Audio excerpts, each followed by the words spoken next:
The Monument, the story of Sidney W. Saunders and Annie Livingston Saunders, adapted by Krupter but written by Time. A town called Monroe. In the wake of the Civil War, Monroe, Louisiana was a town stitching itself back together. Amidst the chaos of Reconstruction, opportunity grew in the cracks, and Sidney W. Saunders knew how to plant a seed. Starting with a modest grocery store, he built an empire. Grocer, saloon-keeper, landlord, and, according to some, purveyor of gambling and vice. He was a man of few words, sharp eyes, and sharper instincts. But success drew suspicion. Townspeople whispered about his wealth, questioning how a man could rise so fast, so far. They said his money wasn't clean. Sidney didn't care. Then came Annie Livingston, the woman from St. Louis.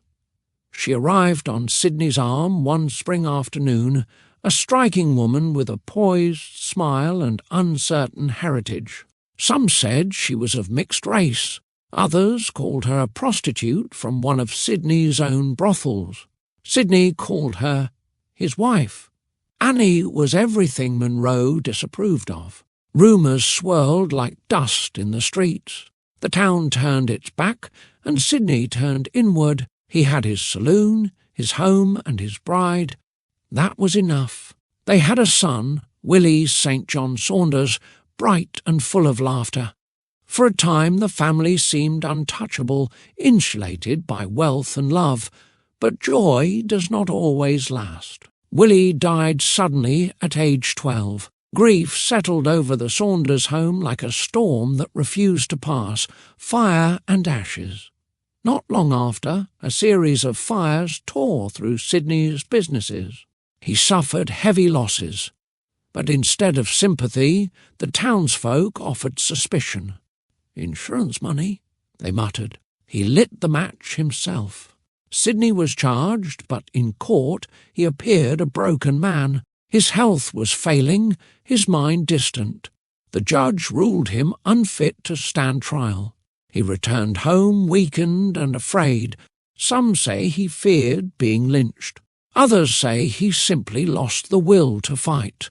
He kept to himself, avoided town, and clutched at the fragile threads of what remained. Then, on February 1st, 1889, Annie found him slumped in his chair, a bullet wound in the back of his head.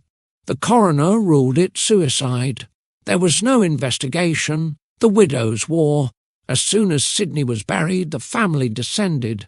The estate, worth $83,000, was now in question. Sidney's siblings argued that Annie had no legal right to any of it.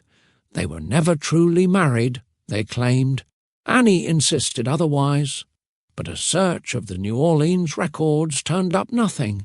Her case faltered until she remembered St. Louis. A courier was dispatched. Weeks passed. Then, finally, a record. Marriage certificate, Sidney W. Saunders and Annie E. Livingston, dated March 25, 1875, filed April 1889. The court accepted it, but Annie was awarded only $7,250 and a parcel of land in Texarkana. The rest went to Sidney's family, Stone and Defiance. Annie could have left Monroe. She could have vanished with her modest inheritance and started over. Instead, she built a monument, a towering granite tomb with a statue of Sidney on top. In his hand, a carved scroll of their marriage certificate. He faced downtown Monroe as if forever reminding the townspeople, "She was my wife." Beneath the statue was a vault, where Willie and Sidney were laid to rest. Annie decorated the interior like a parlour, curtains, furniture, Willie's velocipede, Sidney's sewing machine and desk. She held the only keys to the iron doors. She visited daily, sometimes for hours. People said she was mad, others said she was mourning. Perhaps both were true. The final chapter. Years passed.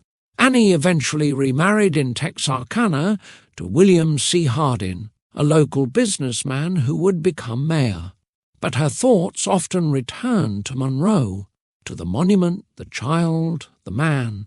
In 1926, Annie died from burns after her dress caught fire near a gas stove. Her final request? To be buried beside her son and first husband.